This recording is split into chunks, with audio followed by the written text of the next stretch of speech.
Hi, friends. I'm Steve Dickman. I'm on the front lines today. I'm in Oklahoma at Oklahoma Academy. We are. And the event here is the AngleOne Elevate 2025. Curtis, what is AngleOne?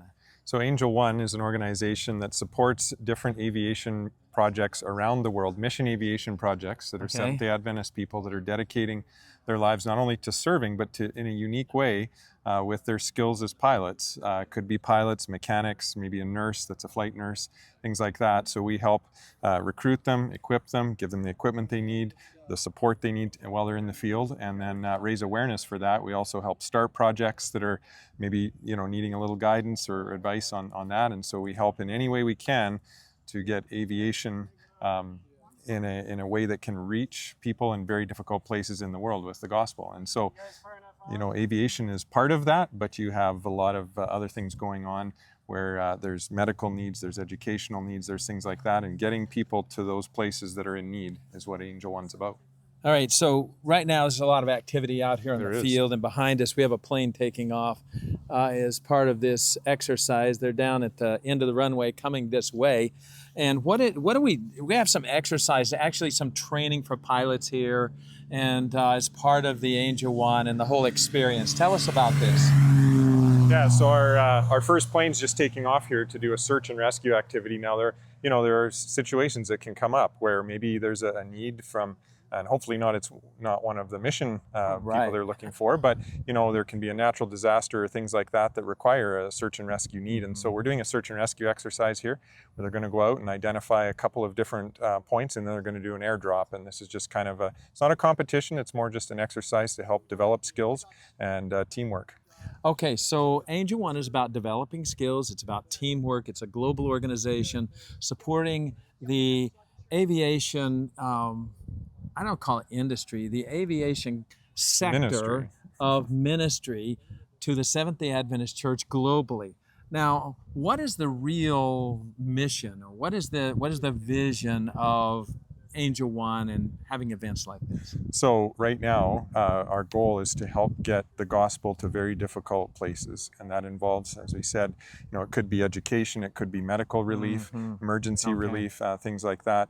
And so, our end game is to spread the gospel. But sometimes these places where the gospel needs to go are very, very difficult to get to, only accessible by aviation. And so that's where AngleOne comes in, helping provide the resources for ministries that are doing this difficult work in very remote places of the world.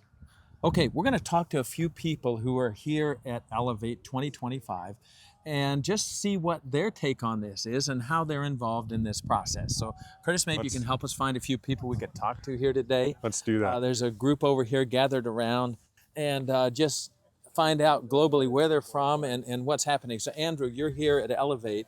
What brings you here to Elevate? I've been a part of AngleOne for a little while now. Curtis has kind of helped me be a mentor for that. And Elevate is a fun place where a lot of pilots and pilot families and people interested in mission aviation gather together and share some of the insights, the tips, the things they've learned to help continue to inspire those serving, those that will serve, and those that have an interest but don't know how to move forward with that. So what is the favorite thing about getting together with other aviation people for you? It's just a lot of common interest. I would say it's pretty cool to be in the same environment with people that are like-minded, experiencing some of the similar challenges to different people in different areas have a lot of similar challenges, and so having that as an opportunity to kind of communicate together, share, pray, I think it's a really cool thing. So you have a new position now, relatively new position. What are you doing? So I just came back from the Philippines beginning of this year in January. Yeah. And for the meantime, I'm flight instructing at Andrews University. Okay, flight instructor at Andrews University. It's our church's flagship institution for global instruction to people that want to go and serve the church. So you're right at the heartbeat of the church's side of this, but you're also participating in the supporting ministry side with AngleOne. So thank you for kind of being a bridge and helping to bridge these ideas. There's some pilots here today, from different parts of the country and from different parts of the world, actually. And maybe we can catch one of those here in a minute. We're going to go look for DJ, who's serving in a very remote area of Bolivia. So let's see if we can find him here, Curtis. Maybe you can Yeah, DJ's just over here. help me for a minute. We hate to interrupt the conversation here today, but this is OCI On The Frontlines, and I found DJ. DJ, where are you serving? I'm serving in Bolivia. And what is it that in Bolivia, what kind of aviation things are you doing in Bolivia? Well, we're trying to reach remote communities, so we're using aviation to get there. Otherwise, it's boats and hiking, and so we're trying to expedite that and use it as a force multiplier. Get our missionaries out there. Tell us about that area of Bolivia and why it needs aviation. Well, there's an area in the northwest that borders Peru that's a couple hundred miles north to south and 150 miles wide with no roads, about 3 or 4 tribal languages spoken, and just rivers for transportation. So it takes days to get places. And why is your affiliation with AngleOne and an event like this, Elevate 2025, why is this important to you? A lot of reasons. One is just sharing knowledge and ideas. It's, you can feel pretty isolated out there, and there's a lot of people with a lot of experience that can help us over the common hurdles when we get together and share. And also just feeling, the support of knowing that other people are caring about your mission, and we're sharing resources, we're sharing volunteers, we're sending people to get experience and then come back and sharing volunteers around the projects.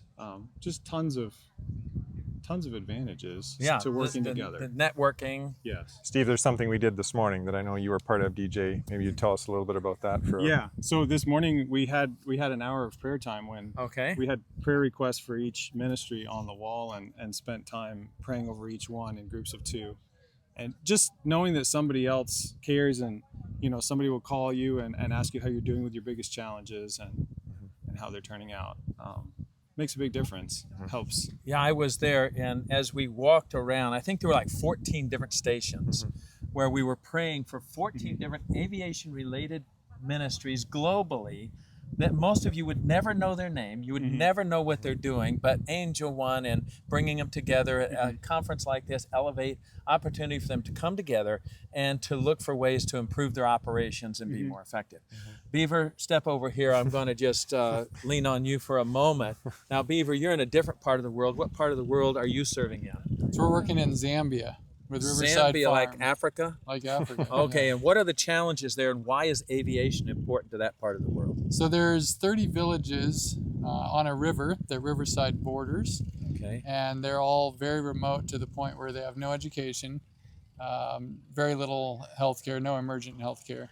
And about 4 months of the year you can't drive and boat to them, and the other time of the year you're looking at anywhere from 12 to 24 hours to get to a village. Wow, 12 to 24 hours to And get how to a long? village. How long does it take in the plane? 30 minutes. Okay. All right, Wow. we're reducing 24 hours to 30 minutes with a tool that's called an airplane. Right. Aviation is a tool. What these 30 villages, is this like these people are, it sounds like they're on the edge of society. You've been there. How would you describe that environment? I would say it's a very depressed environment.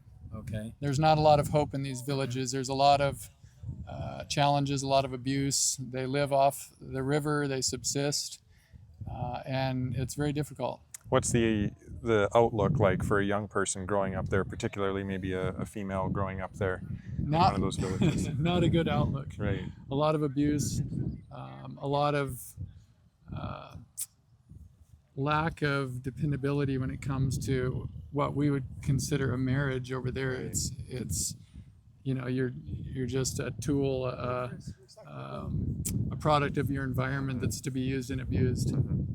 So you're able to deliver Hope. and the plan And is the for gospel. education and the gospel to be part of what that you share as you use aviation to reach these places. Absolutely. So, Curtis, when I'm thinking of AngleOne and I'm seeing what's happening here, we're talking about there's a lot of medical related to this, because it seems like one of the challenges of remote areas is that it's hard to get people in and out for medical care. But now I'm hearing education as a component of that. What other components are in that? I mean, Yeah, so in the Philippines, for example, we have Farm Stew working with PAMIS. okay, And so a partnership there, as well as Child Impact. So what we have here actually at Elevate is not just pilots, but we have ministries that can benefit from aviation. So reaching, what Farm Stew does is treat or helps people in these remote villages learn how to grow their own food so that they Right. can live healthier lives and to live with better hygiene and things like that. And we were just this spring in a jungle village in the Philippines, where the chief met with us and begged that PAMIS and Farm Stew continue their work there, as last year they had 40 deaths due to Wow. hygiene and health-related things. 40. And not one death in the year since Farm Stew and PAMIS were serving that village. Praise God. They just begged us to come back. And so, you know. So it's saving lives. It's not just education. It's not just healthy. It's saving lives. But saving and lives for eternity. It's also this gospel Absolutely. component Yes. of teaching people in some of these remote areas how to connect with Christ, and that they have an eternal hope, not just a temporal hope here, but an eternal hope. Absolutely. So friends, maybe you have never paid much attention to the aviation mission component of the work that goes on in the global regions of the Seventh-day Adventist Church and how all this fits together. But I'm really sensing that the work of AngleOne is like a little bit of glue that connects a bunch of things. It connects the education component, the health component, the actually gospel ministry component in such a way that all of those types of ministries can improve and flourish because they have a way to get in and out of some of these very remote areas. Yeah. Now, I don't know where Charisse is. Is she? Do anybody see her nearby? I haven't seen her this time. Yeah. She may be out somewhere. But she shared our worship talk this morning. I was really impressed. She's probably 18 years old. I don't know for sure. A young lady just graduated from high school, and her target is she's going to go to Chad. Absolutely. One of the most remote places on the planet. And she's going to be a mission pilot there to help activate services to the hospital and to the printing ministry and to gospel work there. And so, you know, when I see young people catching that kind of vision, it's really impressive for me. Friends, I just want to thank you today for watching this video. This is Steve Dickman. I'm on the front lines at Elevate 2025 with AngleOne on the campus of Oklahoma Academy in Oklahoma here. And it's amazing to see what God is doing. So share this video with someone else. Pray for the aviation components of ministry. Yes. These 14 different groups, ministries that are represented here are just a small portion, actually, of what's happening globally in the aviation sector of ministry for the church. There's a huge need for pilots. There's a huger need. Huger's not a word, is it? Greater need. There's a greater need. Thank you. Let me get my English straight. I say I speak one language, and that's English sometimes. But there's a greater need for mechanics. Yes, there is right now. Yeah. And behind us on this side, we have a helicopter. Maybe we can just kind of walk over there, because this is another key component that is part, right now, they're based in the Philippines. We have a couple of helicopters there, 2 or 3 helicopters now, based in the Philippines for the remote mountain regions where it is impossible to land a fixed-wing aircraft. It is, yeah. Yeah, some of those are just like impossible areas to land fixed-wing. And so how do you see this, Curtis, fitting into the strategy of helping some of these remote areas? So our goal is to create a pipeline of well-trained helicopter pilots, and that's been, maybe some are aware of some of the, the challenges that have been faced. And so this recently purchased R-44 is to help complete the training efforts that we're wanting to do to really have well-qualified well-equipped, well-trained pilots going out into the mission field, and also including better equipment in the mission field that's more up-to-date in terms of its age, and also the technology that each of them use. So it's kind of a unique tool. How many places in the world are there that you know of where helicopters are part of Adventist aviation? Well, there's only really one right now, and we Okay. know there's greater need than that. There's places all over the world that don't have runway access or river access where you could land a float plane, and so a helicopter is really the only way to get there. And so we're hoping to create a well-trained group of pilots that can go to these places and even start projects in some of these very difficult places that can only be accessed by helicopter. All right, helicopter pilots, fixed-wing pilots, mechanics, aviation mechanics, Nurses, nurses, administrators. It sounds like a wide open field for someone who would want to engage in mission and ministry in the aviation field. Absolutely. So I want to say thank you to AngleOne. Curtis, thank you to you for your team and what they're doing to help pull together this sector of ministry in the field. And friends, may God bless you. And again, just please pray for these ministries. They're on the front lines. Conditions are hard. It's remote areas of the world, but these people need to hear the good news of Jesus. Thank you for watching today. May God bless you. This is Steve Dickman. I'm on the front lines today here in Oklahoma. Share this video with someone else.